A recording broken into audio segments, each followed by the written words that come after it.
আজি মই বনাবলৈ লৈছোঁ নৰসিংহৰ পাত আৰু মানিমুনিৰে মাছৰ এটা ধুনীয়া আঞ্জা। সেইকাৰণে আমাক লাগিব নৰসিংহৰ পাত।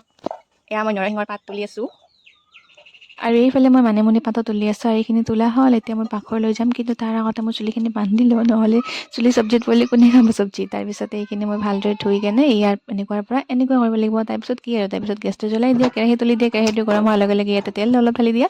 কিন্তু মই তেল বেছি পৰিছে আৰু মাছখিনি ভাজি লোৱা। মাছখিনিও মোৰ কৰা ভাজি হৈছে, কিন্তু কৰা ভাজি বেছি কৰিব নালাগে। তাৰপিছত তেল বেছি হৈছে কাৰণে মই তেল অলপমান বাতিত নুমাই থলোঁ। তাৰপিছত ইয়াতে মই গোটা জিৰা, পেষ্ট কৰা জিৰা, তাৰপিছত এইখিনি অলপ ভাজি ইয়াতে মই দিম সেই পানীখিনি। তাৰপিছত দিয়াৰ পিছতে ইয়াতে মই নিমখ দিম সোৱাদ অনুসৰি, হালধিও দিছোঁ বাৰু অলপ, কিন্তু সেইখিনি ভিডিঅ'ৰ কাৰণে হ'ল। তাৰপিছতে ইমান লাৰি ঢাকি দিব লাগে। আৰু এয়া মোৰ মানে ভাল লাগিছে, ইমান গৰম লাগিছে যে গৰম লাগি গৈছিল। তাৰপিছত এইখিনি ঢাকি দিয়াৰ পিছত মই ইয়াতে মাছ ঢালি দিম। মাছ ঢালি দিয়াৰ পিছতে আমাৰ আঞ্জা ৰেডি।